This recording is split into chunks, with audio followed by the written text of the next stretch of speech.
today, what we're going to be talking about is 10 ways to conserve your mental energy. Obviously, we think a lot about our energy that we exert all day, every day, our physical energy, just moving from point A to point B. But a lot of times we don't think about our mental energy. We talk about when we're exhausted or we're worn out, but we don't really think about what plays into that, what steps and what actions we take in our day that really contribute or lack thereof to our day. When we don't have that mental energy, everything just starts to break down. Even if you have the physical energy to complete something, if you're not mentally there, it's just not the same. Mental energy is something that I think we try to push through. We try to say that it's like a challenge that we have to overcome, when really it doesn't have to be. We're going to go over 10 ways to conserve your mental energy. By going over these things, these are going to be 10 steps that they're not all just simplistic. These are things that you can kind of take and use depending on how your day is going and figure out where you want to apply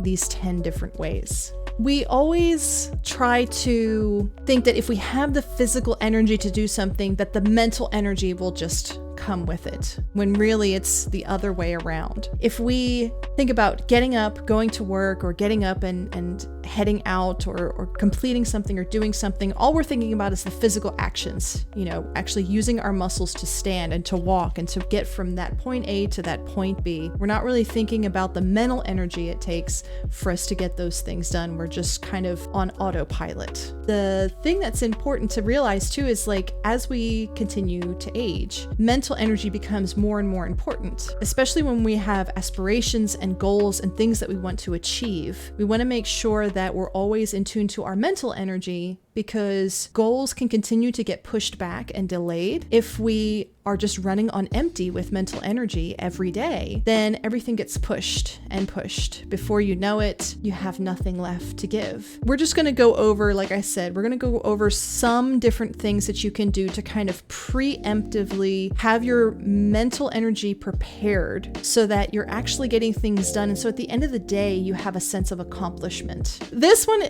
probably feels like a gimme. And I'll admit, one thing that I've always stressed with you guys is I'm not perfect. I have struggles. I have challenges, just like anybody else. So this is not me telling somebody that, oh, this is a really easy thing to do. You just need to do these 10 things and you'll be fine. It's not like that. These are things that we all have to work on, including myself. I'm actually working on this one in particular. This is something that I think we all are trying to figure out on our own levels, right? It always feels like there's not enough hours in a day. And then other days when you're kind of checked out, the day seems to kind of drag on. And when you're really trying to push yourself to get things done, if you're a streamer or a content creator and you have deadlines that you set for yourself, it always feels like there's just not enough time to do things. And so what do? Something has to give somewhere, right? So usually what we tend to do is just tell ourselves, okay, well, I'll shave a couple hours off of my sleep. I'll get these tasks done and I'll feel great about it. What really happens is you may get the task completed, but it may not be to the best that you were able to deliver, and then you suffer the next day for it. It's really important to know what your minimum sleep amount is. So too often I hear people say, well, I can function on blank number of hours of sleep. And I think we have to be really careful with that number, because we've kind of convinced ourselves what we can and can't do, when really we're not listening to how exhausted we are. And we feel sometimes that exhaustion is a signal of success when it's not. Exhaustion is a signal that you are not at your best ability. That is all it is. Be very careful when evaluating what your minimum sleep amount is, because it will dictate your entire day.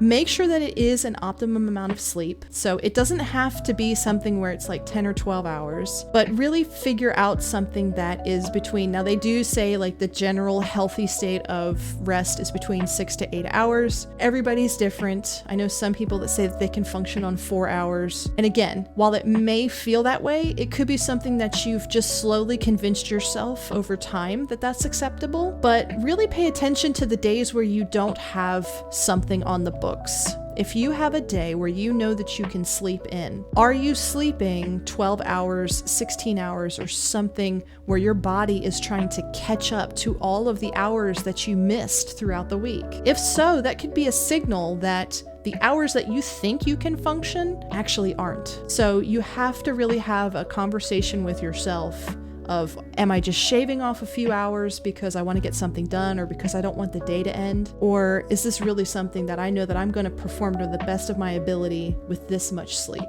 And keep in mind too, especially if you're a content creator, you're an artist, anything where you're creating something, you're crafting or anything like that, where you have to draw from your imagination, sleep even plays even a bigger role than what you would think. Because if you're exhausted, your train of thought is always going to go to, wanting to sleep and wanting to lay down, where that creative mind is not really going to be able to focus. That's going to be extremely important for content creators. So the other one is to build routines. Routines are tough because we know that things always come up, things happen that we don't expect. So obviously creating routines has its limitations, but if you're able to create small routines. Now, when we think of routines, we think of really grandiose things, but routines can be extremely small as well. It eliminates decision making. So if, for example, if something as simple as knowing what you're going to wear the next day, having that already set for you, because I don't know about you, but I'm not a morning person. In the morning, it may take me a little bit longer to figure out what I want to wear that day. Some people just grab the first thing they can find, which is fine too. Those little things will at least set you up to where you don't have to think.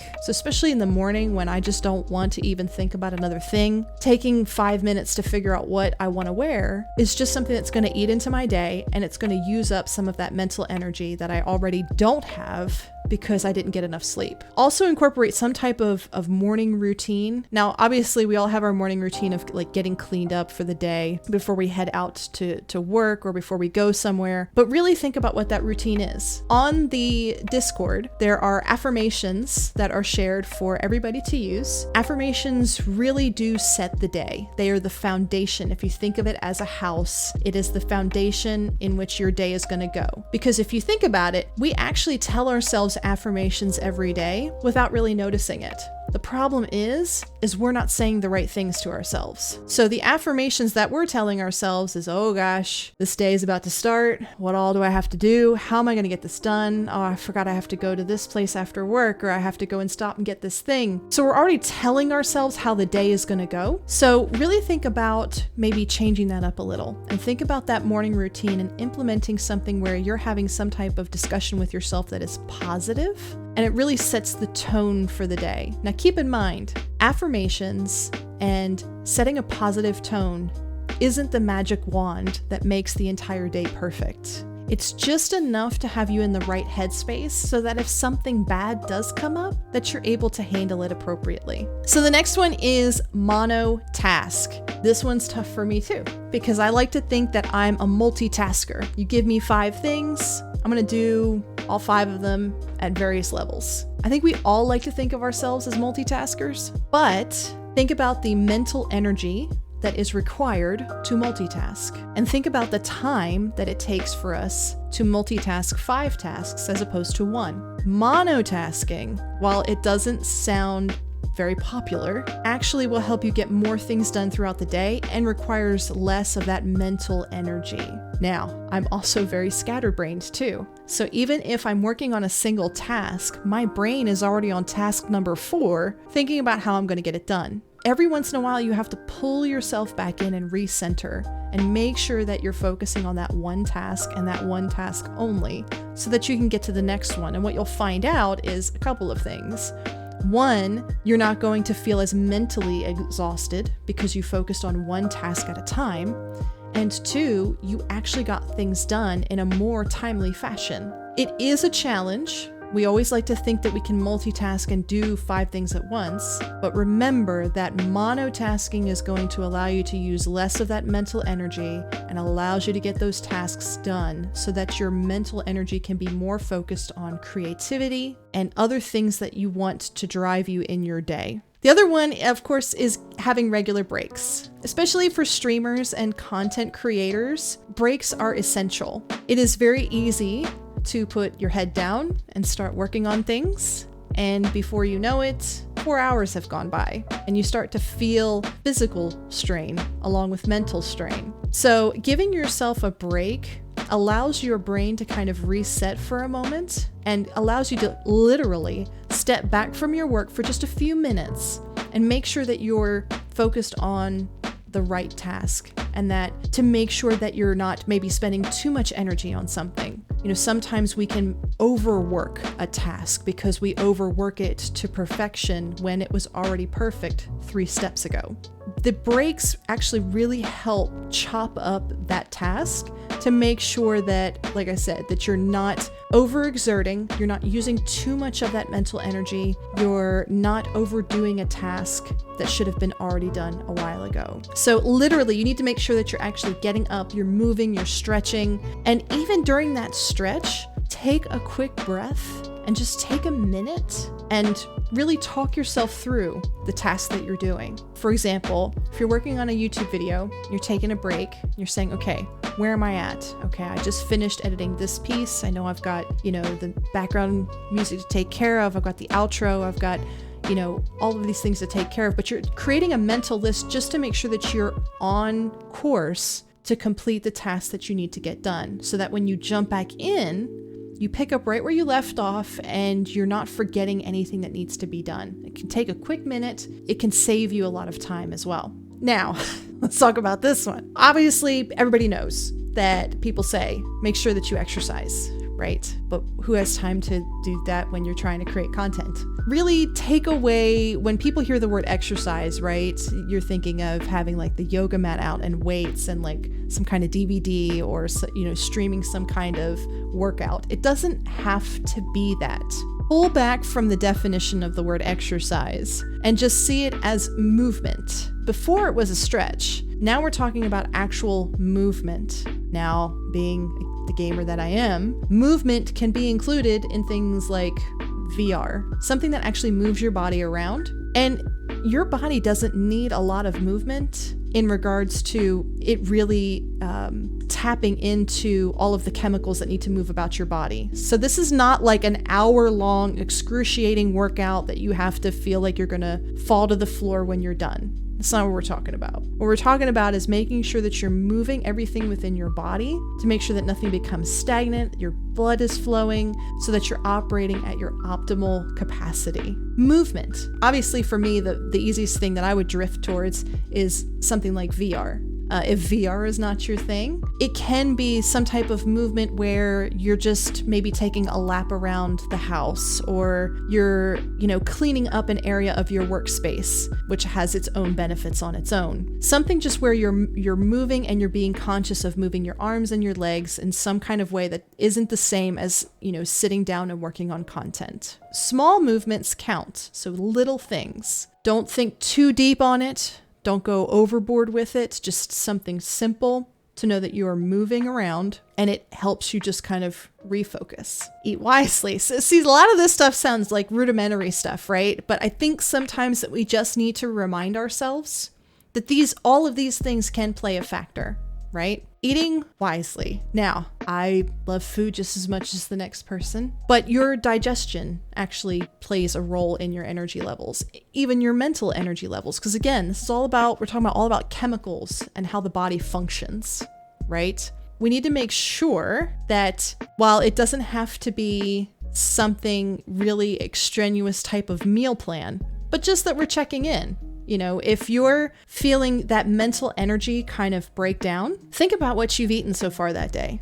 Did you just eat chips? Did you just have some pizza? What did you consume so far? And if you're feeling just tapped out, see if there's something else that you can incorporate. Again, you do not have to rewrite your entire eating habits, but just think about it. If you are feeling drained, think about what's in your diet. I know a lot of people will think mostly about like coffee and energy drinks and stuff like that when it comes to their consumption for having energy. But remember that actual food itself plays a huge role. If you're running a little low, find something that isn't going to weigh you down, but is going to provide you a different type of energy than what you've already had. I know that I've been bad about like having some pizza, working on some things, and then feeling like I want to take a nap in the middle of the day, probably because I ate the pizza, right? Just don't forget about that when you're feeling wiped out. Don't always focus towards just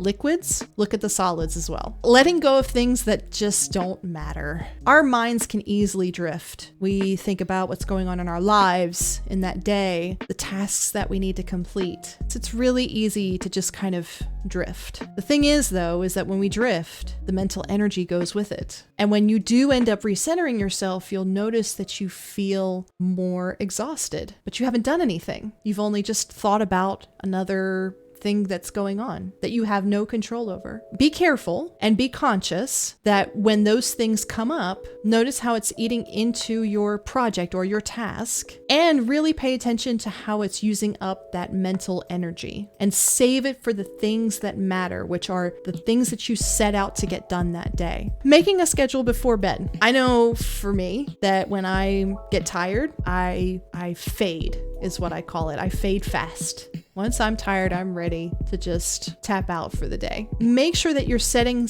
aside, just even if it's like 5 minutes, of just making some type of schedule before bed. Because again, not a lot of us are morning people. Trying to come up with a schedule in the morning while we're half awake with one eye open, trying to figure out what we're gonna wear because we didn't plan that the night before. Making a schedule in the morning is just another thing that we have to do while we're still trying to kind of become conscious of what our day is going to be. By having some kind of list, it at least just sets you up so that when you wake up in the morning, it can be a little more of an unconscious drive to get on with your day, to start that day. If you have a list ready to go, then you can just knock it out with less thought involved. Now, you do not have to sit down with a pen and paper and say, okay, what am I going to do tomorrow? You don't have to do that. Even if it's just a mental check-in, just a mental prep to say, okay, these are the things that I need to get done tomorrow, or these are the things that I'm going to start my morning off with. The list can really be anything, whether it's the entire day or just starting off your morning. But have some kind of list in mind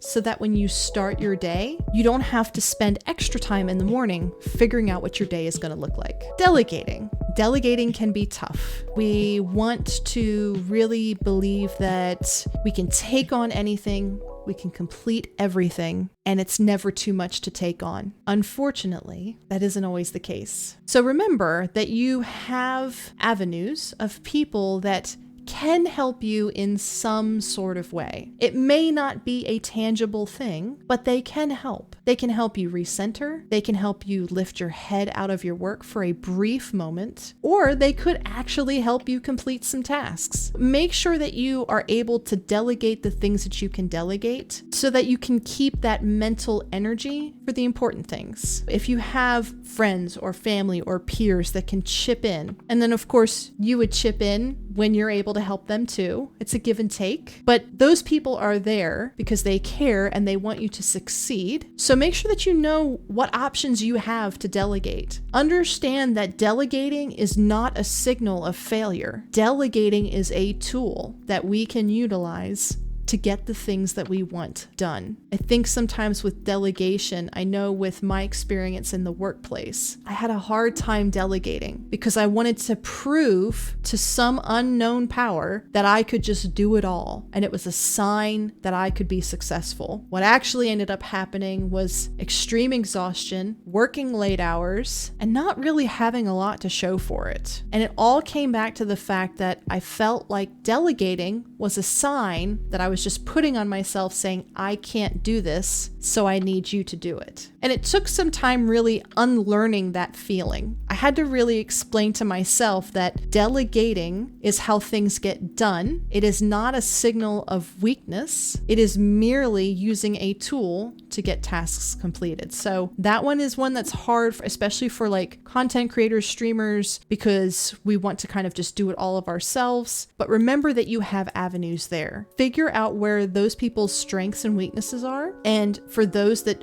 do want to help and contribute that you can delegate to, make sure you're utilizing that because they are there for you. And then of course, we gotta monitor what we're saying to ourselves. I think it's just really easy for us to just tell ourselves what we can't do instead of trying to find the things that we can tell ourselves what we can do. It is a real slippery slope to get back into that negative self-talk self-talk, especially if we're running on E. If you start feeling those negative thoughts creep in, take a moment, identify that it's happening, and remember what you're doing and why you're doing it, and what's driving you to get it done. There is an internal conversation that you will continue to have while you're doing a task. What's important is that you keep it ongoing and upbeat. That's a tough one, especially if you're doing a task that you don't want to do, like if it's work.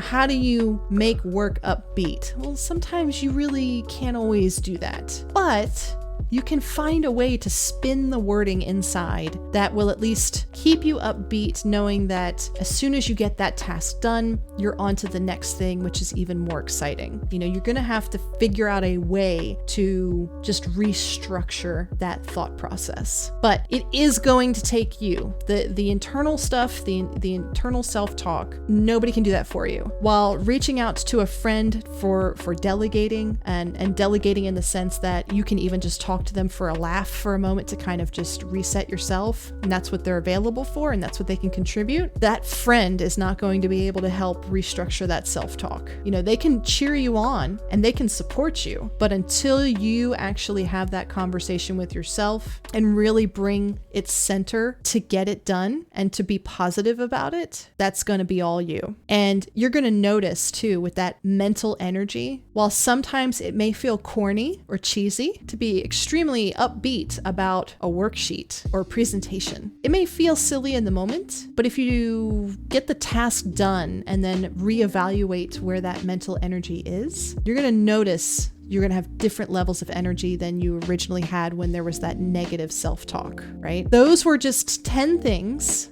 that, again, while they seem rudimentary, I think they're just things that sometimes that we need to remind ourselves. When we look over these things, we go, oh, that's right. I really could get some more sleep, or, I really could make myself a quick list so I'm not running around in the morning and then start my day off exhausted. Or, I do have some friends that have offered to help pitch in for this project. I've never reached out to them. These are just things that kind of remind us and bring to the forefront things that we kind of already know, but that we just need to be reminded of to do. Just know, though, that it's, as with all the things that we go over, it's an ongoing process. This is not a do these 10 things and everything's perfect. These are always things to just keep in mind, keep repeating, keep trying. If it doesn't work one day, that doesn't mean you give up. You try the next day and you try the next. And over time, you will start to see the changes to where you don't have to think about it. It's just second nature. Don't ever give up in that working hard effort to be better each day. You know what I think?